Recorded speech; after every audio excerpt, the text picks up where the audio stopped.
What would you do if you walked out of your house and saw a tow truck hauling away something that wasn't just yours, but a part of your legacy? Jack Mitchell had only stepped away for an hour. 1 hour to grab groceries, maybe wave at a neighbor or two. But as soon as he pulled into his driveway, he heard it, that deep, metallic clanking that sent a cold bolt of dread through his spine. It wasn't just any sound. It was the unmistakable rattle of his tractor being dragged away. His heart pounded as he looked down the street, expecting to see a construction crew or maybe a neighbor moving some heavy equipment. Instead, he saw the rumbling tow truck rolling toward the neighborhood's main gate, towing behind it his meticulously restored M274 Army Mule, the very same military transport he had spent months bringing back to life. A lump lodged in his throat. This couldn't be happening. He barely registered the grocery bags slipping from his grip as he started toward the street, his voice sharp with disbelief. "Hey! That's mine." The driver didn't even slow down. Jack ran after it, but the truck picked up speed, leaving behind nothing but a faint echo of hydraulic whines and a crumpled piece of paper fluttering on the pavement. He snatched it up, barely able to focus on the bold print at the top. Notice of removal, HOA enforcement order. The words burned into his brain. He read them again, anger boiling in his chest. It was signed by one person, Victoria Langley, president of the Summerview Pines Homeowners Association. His grip tightened around the paper. Victoria. The name alone made his jaw clench. She had been on a power trip ever since she took over the HOA. Cutting down people's flower beds, fining residents for leaving their trash cans out 10 minutes too long, even demanding someone repaint their perfectly good front door because it clashed with the aesthetic harmony of the community. But this was a whole new level of insane. That tractor wasn't just a hobby or an old piece of junk sitting in a driveway. It was history. He had acquired it through a special program for retired veterans, restored it with his own hands, and kept it in top shape for military parades and historical demonstrations.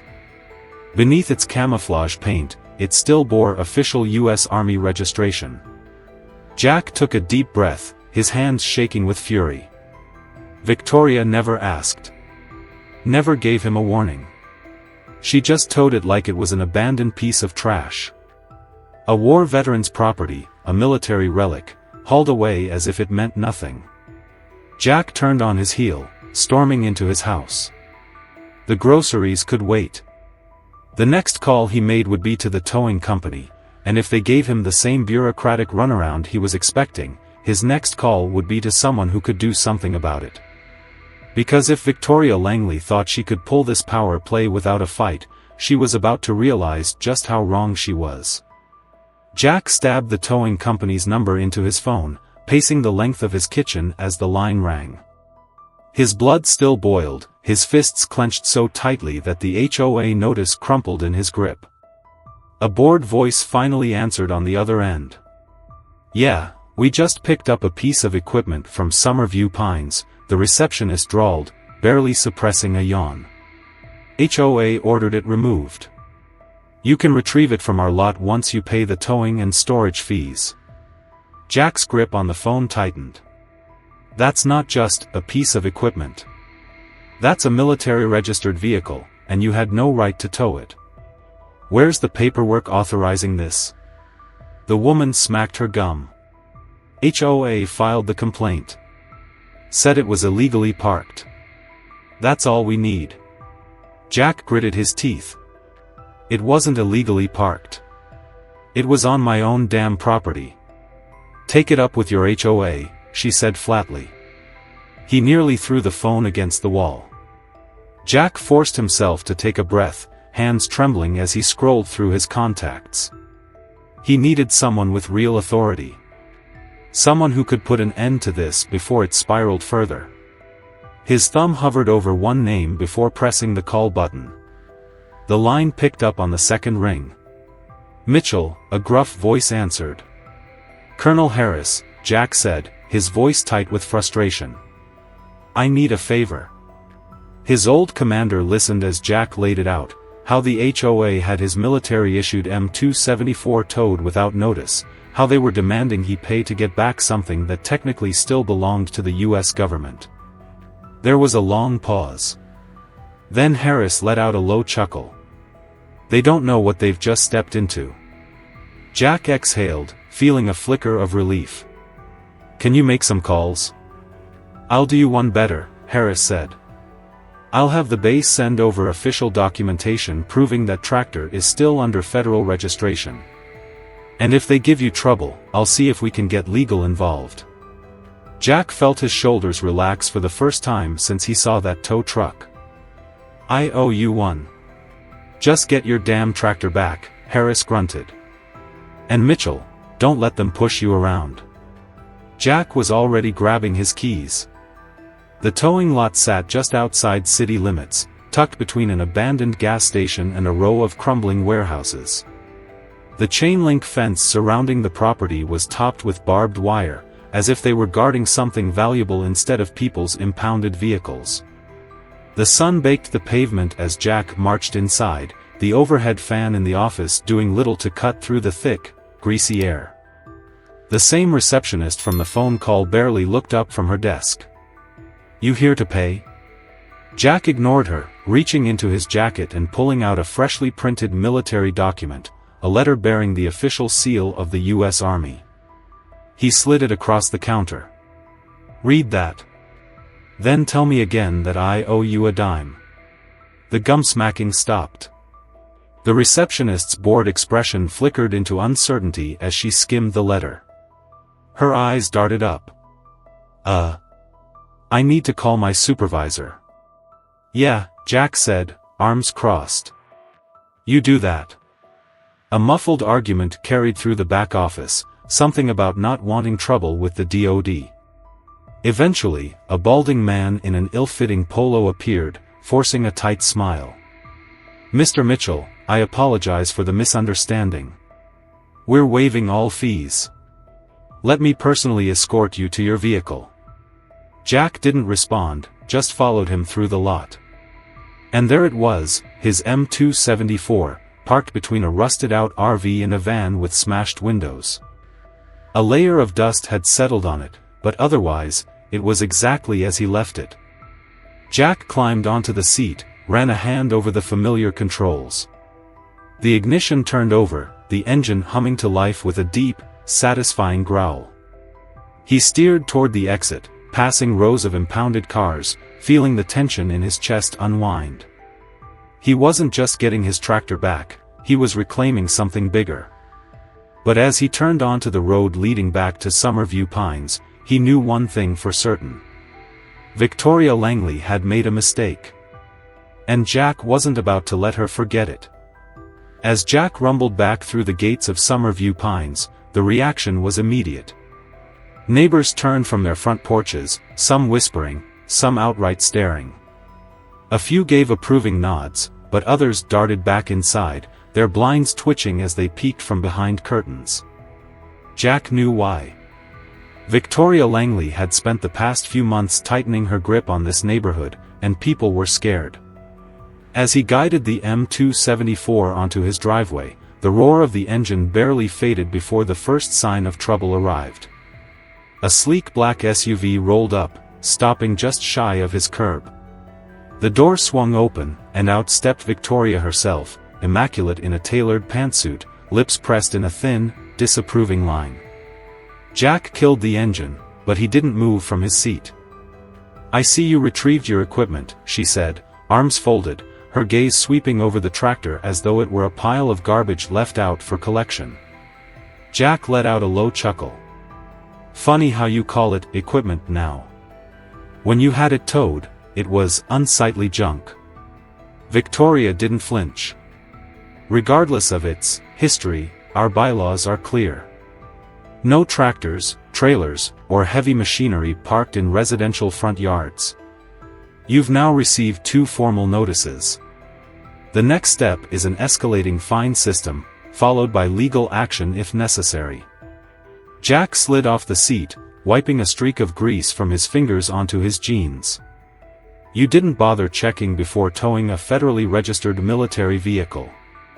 You overstepped, and now you're covering your ass." Her smile was tight, forced. "Rules apply to everyone, Mr. Mitchell. I would hate for this to become a costly mistake on your part." Jack stepped closer. "It already is. For you."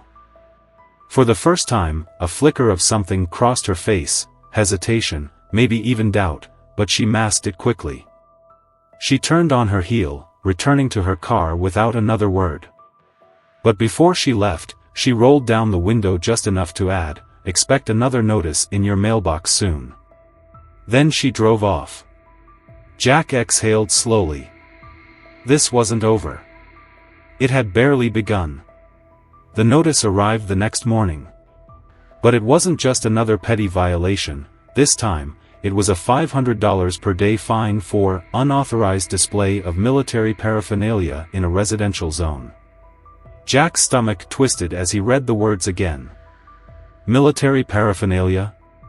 His fists clenched around the paper. That wasn't just ridiculous, it felt personal. This wasn't about property values or neighborhood aesthetics anymore. Victoria was targeting him specifically. That was the moment Jack realized something. He wasn't the only one. Word traveled fast in Summerview Pines, and by that afternoon, neighbors began quietly reaching out. An older couple, Lisa and Mark Dawson, whispered that they had received a violation notice demanding they repaint their front door because the color wasn't in harmony with the community palette. Another resident, Walter Simmons, a retired mailman, had his front yard bench removed by the HOA for being non-compliant. And then there was Eleanor Hayes, a widow who had just been ordered to tear out her late husband's rose bushes, his pride and joy, because they disrupted the uniformity of landscape design. Jack had heard rumors of Victoria's overreach, but now he was seeing it firsthand. This wasn't just a power trip. This was a campaign of control. That night, Jack sat in his garage, the steady rhythm of a wrench against metal grounding him as he worked on the M274. But his mind was elsewhere, on the people who had come to him, the ones too afraid to push back. He knew that fear well. He'd seen it in younger soldiers, the hesitation before a fight. But he'd also learned something in his years of service: you don't win battles alone. By morning, Jack had a plan. He printed out flyers, just a simple note, slipped into mailboxes under the cover of night. Concerned about recent HOA actions? Unfair fines? Let's talk. Sunday at 5 p.m., my backyard. No HOA. Just neighbors. Sunday came, and only a handful of people showed up. Lisa and Mark. Walter. Eleanor. A few others who had been on the receiving end of Victoria's ever-growing list of absurd violations. They sat in Jack's backyard, their voices hushed, their shoulders tense. Victoria had made them feel powerless. But Jack had spent his life standing up to bullies. And he wasn't about to stop now. The evening air was thick with the scent of freshly cut grass and simmering tension as Jack looked around at the small group gathered in his backyard. The faces staring back at him were worn with frustration, people who had been pushed too far but had no idea how to push back. Lisa and Mark Dawson clutched their violation notice like it was a court summons. Eleanor Hayes sat stiffly, her hands folded in her lap, and Walter Simmons shook his head as he recounted how Victoria had ordered his bench removed in the dead of night like a criminal operation. Jack let them talk, let the weight of their stories sink in. Then, when the moment was right, he spoke. This isn't about me or my tractor anymore. It's about all of us. She thinks she can fine us into submission, scare us into silence. But she's forgotten something important: we're the homeowners. We have the power to take her down. The words hung in the air for a moment. How? Mark asked. She runs the HOA like a dictatorship. You saw what she did when you got your tractor back. She doubled down. If we fight back, what do you think she'll do next? "She'll do exactly what every bully does," Jack said. "She'll try to tighten her grip. But that's how we win. If we stand together, she can't pick us off one by one. We force a recall vote. Get her out for good." A murmur ran through the group. A recall election? It sounded impossible. But Jack had done his homework. The HOA bylaws were clear: if 30% of homeowners signed a petition, they could force a special election. Victoria wouldn't be able to ignore it. The plan was set. They worked quietly over the next week, knocking on doors, slipping petitions under welcome mats, explaining what was at stake. Some neighbors were too afraid to sign, whispering about the fines, the threats, the intimidation. But others had had enough. One by one, the signatures piled up. Then, just as victory felt within reach, Victoria struck back. An email landed in Jack's inbox, an official HOA announcement. Due to procedural requirements, the HOA recall meeting has been rescheduled.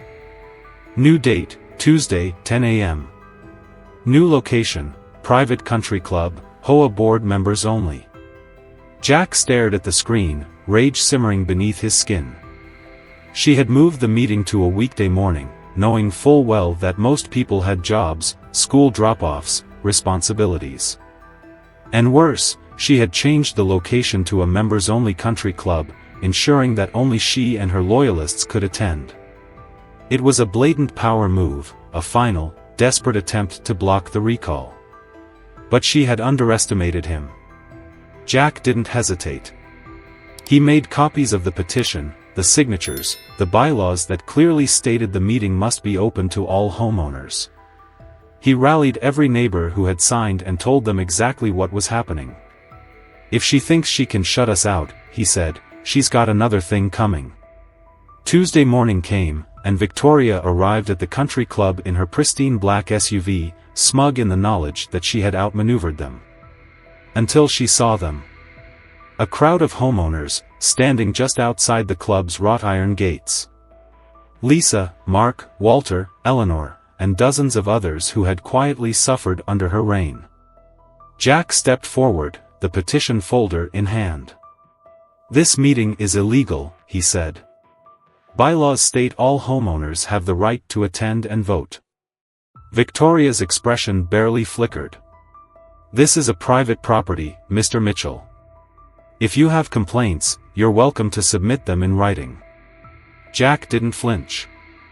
He simply held up his ace in the hole, a legal notice from a housing attorney he'd contacted over the weekend. It was crystal clear: any attempt to block homeowners from a legally required recall hearing could result in litigation against the HOA and Victoria personally. The color drained from her face. Behind her, a few HOA members shifted uncomfortably. Even her most loyal supporters were suddenly looking at her differently. "You can either hold this meeting here and let us in," Jack said, voice steady, "or we'll take this to court. And when we win, the HOA will be forced to cover every penny of legal fees. Let's see how the residents feel about that."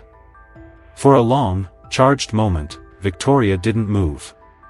Then, with a forced smile, she turned on her heel and marched back inside.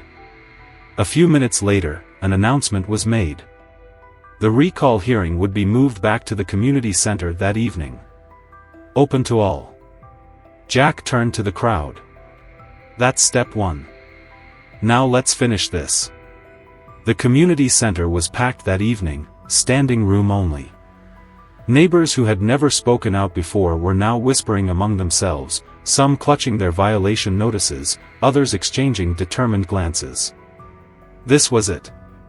The moment Victoria had spent weeks trying to prevent.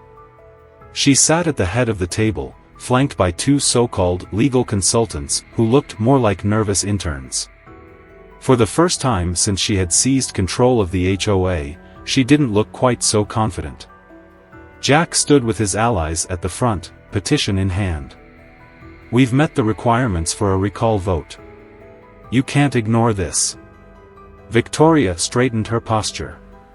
Some of these signatures belong to homeowners who are not in good standing: unpaid fees, unauthorized decorations, landscaping violations. Their votes don't count. A murmur of outrage rippled through the room. Jack's jaw tightened. He expected this. "You don't get to decide that," he said. HOA bylaws state that only homeowners under active foreclosure can be disqualified from voting. You're making up rules as you go. Victoria's eyes darted to her consultants, but they had nothing to say. The truth was out, and the crowd knew it. Then Jack pulled out his final weapon, an official letter from the U.S. Army, addressed directly to Victoria. He let the room absorb it as he read aloud. The M274 mule in question is a recognized historical piece under federal protection. Any further attempts by the HOA to confiscate, impound, or interfere with this property will be met with legal action by the Department of Defense. Silence. Then a wave of murmurs, gasps, and hushed laughter. Even some of Victoria's former supporters shook their heads in disbelief. She had tried to take military property. She opened her mouth, but no words came out. She was cornered. One of her consultants cleared his throat, adjusting his tie. "It appears the petition is valid. The recall vote will proceed." And just like that, it was over. The vote wasn't even close. By the end of the night, Victoria Langley was officially removed as HOA president. The woman who had ruled Summerview Pines with an iron fist was now just another resident. She stormed out, head held high, but everyone saw the truth: she had lost. Days later, a moving truck pulled into her driveway. She was gone before the week was over. Word spread that she had misused HOA funds for her own projects, and after a financial audit, her house was quietly foreclosed on. Poetic justice. Jack stood in his driveway, resting a hand on the M274, watching the last of her belongings disappear down the street. The neighborhood was quiet again. Peaceful. Exactly what it should have been all along. He had fought bigger battles in his lifetime, but this one had reminded him of something important: power only lasts as long as people allow it. Sometimes, all it takes is one person willing to push back. So, what about you? Have you ever felt powerless against HOA, or Karen, rules? Share your experiences below. Let's see who had it worse.